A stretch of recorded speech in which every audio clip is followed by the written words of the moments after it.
Straight ahead on Law&Crime Daily. The murder of NBA star Lorenzen Wright. I just made bad decisions because I was scared. 12 years later, will his ex-wife make parole? Plus, RICO and felony charges for rapper Young Thug. Why his lyrics are being used as evidence.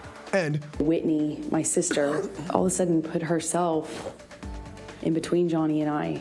what witnesses you could expect to see when the Johnny Depp Amber Heard case reconvenes. But first, was the Tara Grinstead investigation botched? It happened, and it's my fault.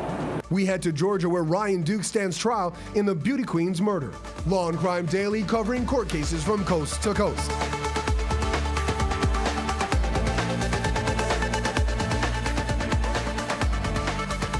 Welcome everyone to Law&Crime Daily. I'm your host, Brian Buckmeyer. As the murder trial of Ryan Duke stretches into a fourth day, testimony zeroes in on a key piece of evidence and the early days of the Tara Grinstead investigation. Grinstead, a small-town teacher and former beauty queen, went missing from her Georgia home in 2005. In 2017, Ryan Duke and Bo Dukes were arrested and charged in her murder. The pair are not related. Prosecutors say Ryan Duke confessed to killing Grinstead after he broke into her home. Later, Bo Dukes helped burn her body near a pecan orchard. Duke's attorneys later said he was under the influence of drugs during the confession. In 2019, Bo Dukes was tried and found guilty in connection to Grinstead's death. For years, the only clue investigators had was a latex glove found on Grinstead's property in the early days of the investigation. Ryan Duke's DNA was later found on the glove. During opening statements, the defense told jurors 3 DNA profiles were found on the glove, but expert testimony rebutted that claim. Why did you choose to swab the inside and the outside of the glove?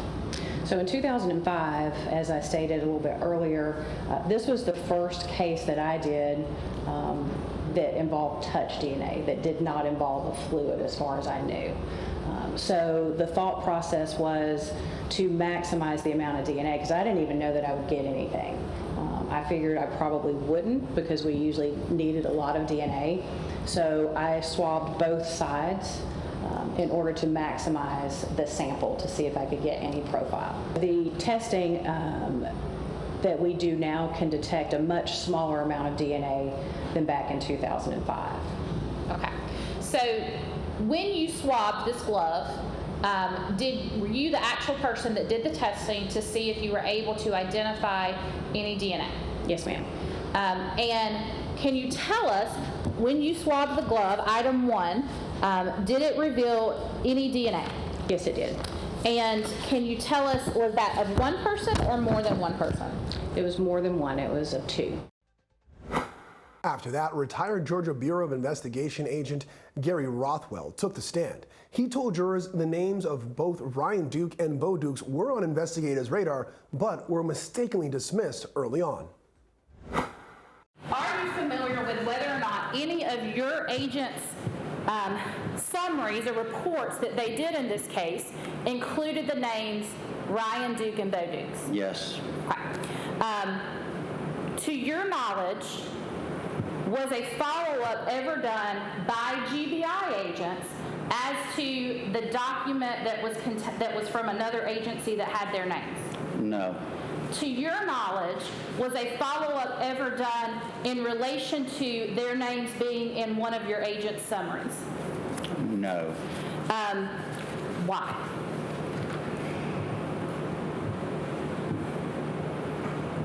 That is a question that has bothered me for years. And I have talked to other agents and reviewed the documents and come to a recollection of what happened, but it's not an excuse for what happened. The information was received as if it had been addressed by local law enforcement as unfounded. That was a presumption that we should have never, ever made. But it happened, and it's my fault. Joining us today is forensic death investigator Joseph Scott Morgan and co-host Terry Austin. Joseph, it seems like everyone is focused on the DNA of this glove, but what are you most intrigued about in terms of forensics in the Ryan Dukes trial? Well, I think going forward, the exclusion of a third person. Remember, The defense had said early on that there were going to be three identifiers here, and we only come up with two. And then I think probably from a forensic standpoint, we'll hear more about that in the upcoming days, Brian, and that is the rendering down of Tara Grinstead's remains and the level of callousness and dehumanization that took place with her body. Remember, this wasn't just a one and done kind of thing. According to Bo Dukes, during his testimony and what he had admitted to and confessed to eventually, was the fact that they had stayed out there for a protracted period of time, up to 2 days, tending the fire, making sure that there was nothing left of her. And they almost accomplished that task. Yeah, it goes towards a lot of the motive and the thought process going on with those defendants. Terry, so is it 2 or 3 DNA profiles, and does that affect the credibility of the attorneys in front of the jury? Well, you know, it does sound like there are 3 profiles, and if that's the case, the prosecution really should have mentioned that. Anytime you have a weakness in your case, and that would be perceived as a weakness, you need to raise that issue, and you need to do the best you can to explain why there were 3 profiles, other than the victim and the person that you are pursuing as the defendant. And if you can't explain it, or if you avoid it altogether, the jury is going to think you're trying to hide something, and they're going to think the credibility of your client is really at question. So you need to talk about it right at the beginning. All right, we'll see how they'll handle that as the case continues and probably into summations as well. Switching gears now to federal court, where 28-year-old Nathan Carman is charged with murdering his mother at sea to receive a hefty inheritance. Carman was arraigned in federal court on multiple fraud charges and 1 count of first-degree murder, 6 years after he was rescued off the coast of New England. Federal prosecutors say he rigged his boat to take on water and killed his mother, Linda Carman, in the process. Her body was never found. Prosecutors claim Linda Carman's death comes as part of a years-long inheritance scheme, starting with the death of millionaire John Shackles. Authorities allege Carman killed Shackles, his grandfather, back in 2013 for $500,000 payout. Carman has not been charged in that death. This week, he pled not guilty to fraud and first-degree murder charges in the death of his mother. Still ahead on Law and Crime Daily, rappers Young Thug and Gunna are arrested on RICO charges in Georgia. But first, exes Johnny Depp and Amber Heard face off in a multi-million-dollar defamation lawsuit, who you can expect to see on the stand when court reconvenes.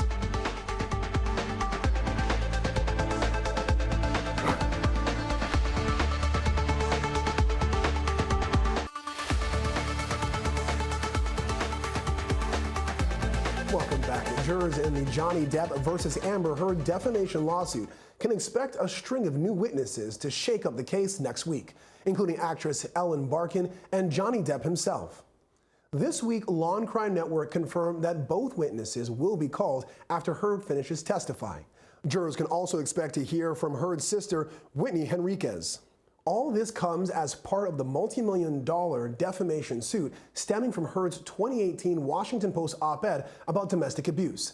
Depp sued for $50 million for defamation, and Heard countersued for $100 million, doubling down on abuse claims.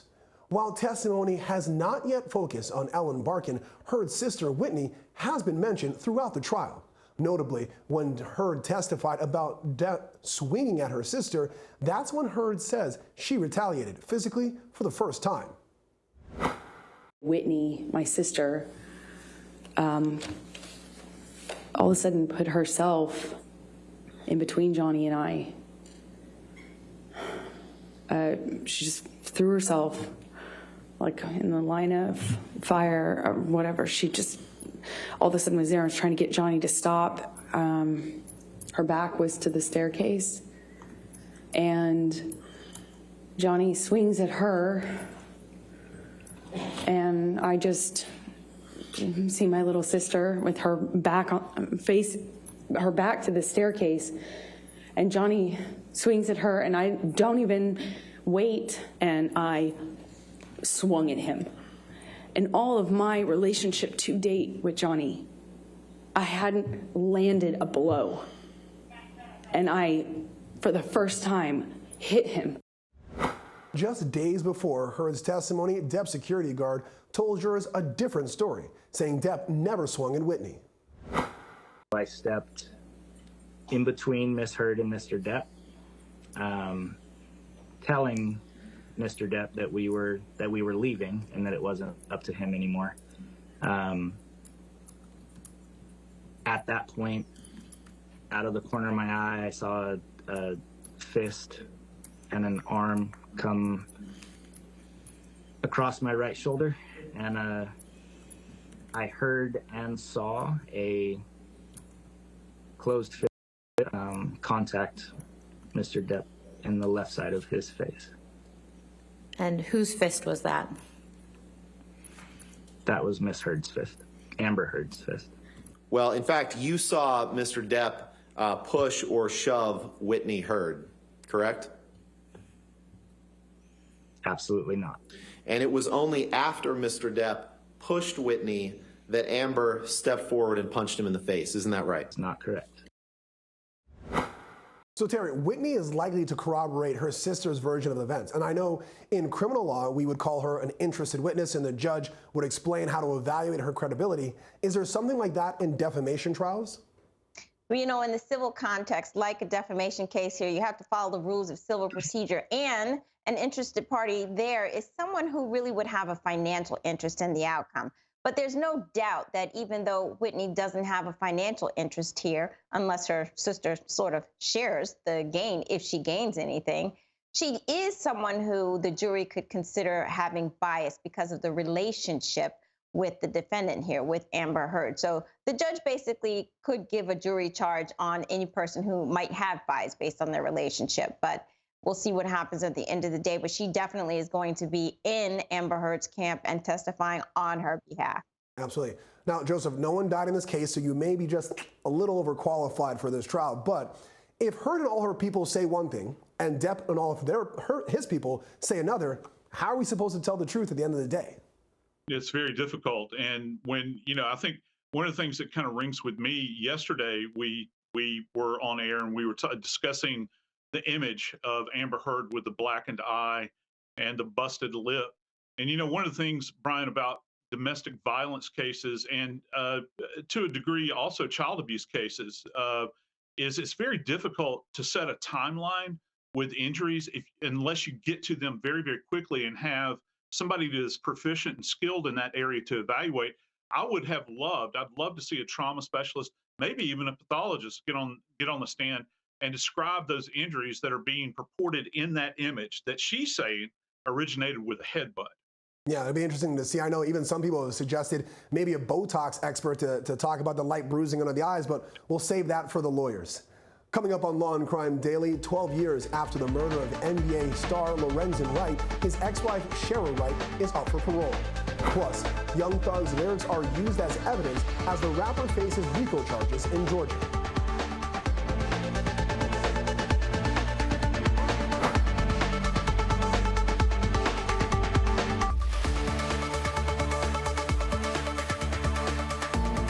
Welcome back.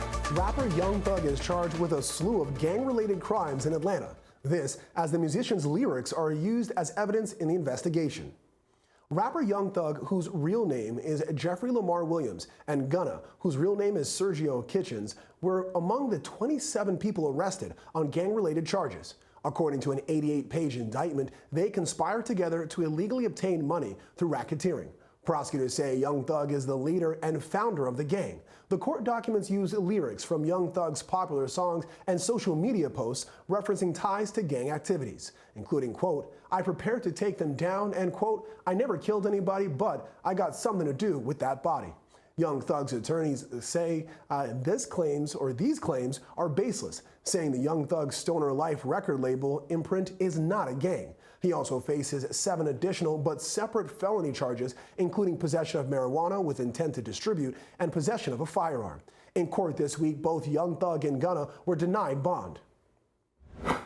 So Terry, you heard some of the lyrics. I know you're a big fan of Young Thug, and you could probably rap some of it for us as well. But things like, "I told him to shoot 100 rounds and I shot it at his mama, now he no longer mentions me," are just some of the lyrics being used to prosecute him. Is this allowed in court? Actually, Brian, it is allowed. Rap lyrics have been allowed in the past. One of the most famous cases is the the late rapper Drake Hill, the ruler, the prosecution there introduced lyrics. Now, eventually he was acquitted, but it was allowed. And in this case, the lyrics appear in the indictment, and the prosecutors are, alleging that those lyrics constituted an overt act in furtherance of the conspiracy. But they're going to have to prove that. And I think what Young Thug is going to argue is he has a valid First Amendment argument that words shouldn't be used against you, that you have a right to express it as an art form. And so we'll see what happens, but I think that's a great argument, a First Amendment right argument. Yeah, he's saying it's art and not reality. Definitely a strong argument. Now, Joseph, one of the crimes Young Thug is accused of setting up is actually a hit on a rival gang member and rapper who was in jail at the time. What went into an investigation like this to bring about these charges?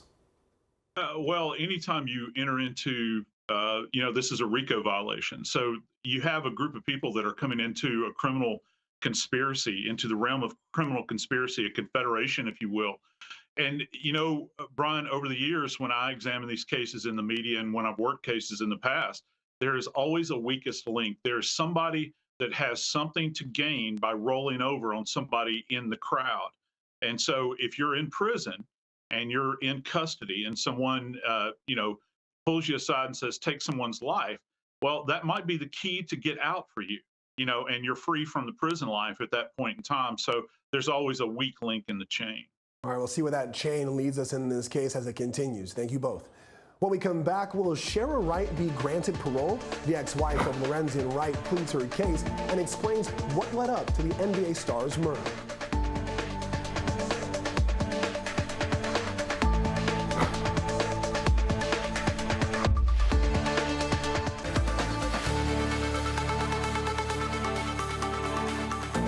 Welcome back. More than a decade after the murder of NBA star Lorenzen Wright, the board recommended his ex-wife be denied parole in the murder. Lorenzen Wright was reported missing in July 2010. His body was later found in the Tennessee woods near his mother's home. 7 years after his death, investigators recovered the murder weapon in a Mississippi lake. After that, Billy Ray Turner was arrested and charged with Wright's murder. Prosecutors say Wright's ex-wife, Sherra Wright, recruited Turner to shoot and kill her ex-husband. They say she was after the basketball player's life insurance policy. Earlier this year, Turner was convicted for Wright's murder. In 2019, Sherra Wright was sentenced to 30 years in prison for facilitating the murder. At a parole hearing on Wednesday, Sherra Wright explained what led up to her ex-husband's murder and how she feels 12 years later. Leading up to the murder, we got, my son was approached at his school and he was threatened. Lorenzen Jr. was approached at his school and his life was threatened. And they wanted his dad's whereabouts because Lorenzen went into hiding. While all this was going on, it was a target placed on me and my kid's head. He's like, nah, what you need to take it into is that insurance policy that you got on him, because you can pay him that way, because I'm not finna die. I'm not finna be caught up in this. And I was like, well, you know what? This is what we're gonna do. Everybody's gonna get away from my kids and off my porch.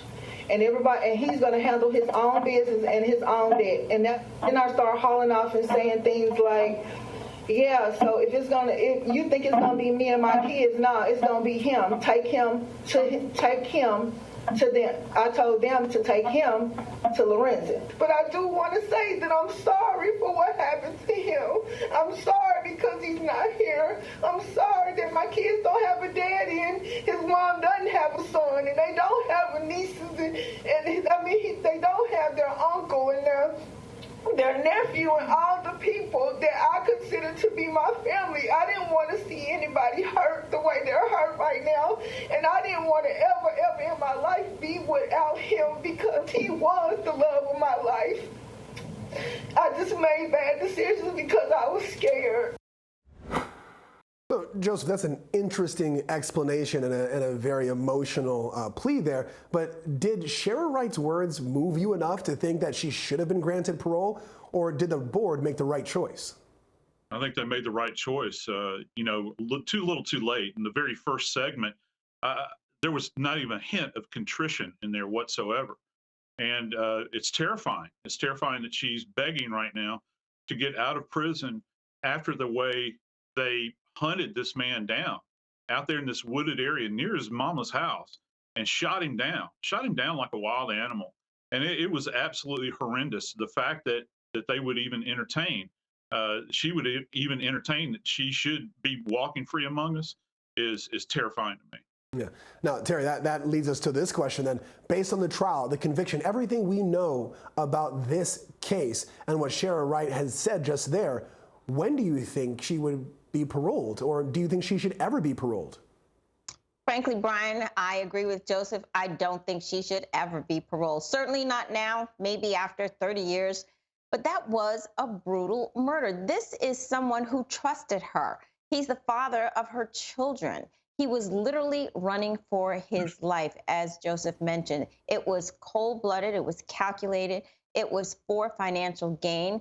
And if we have her back out in the public, first of all, there's absolutely no real punishment if she gets out anytime soon. And if she's out in the public, who knows what else she might do for financial gain. So no parole now and no parole later. All right, we'll give you any updates as this case continues with more parole issues. Thank you, Joseph. Thank you, Terry. And thank you for joining us here on Law and Crime Daily. We'll see you next time as we discuss justice in America.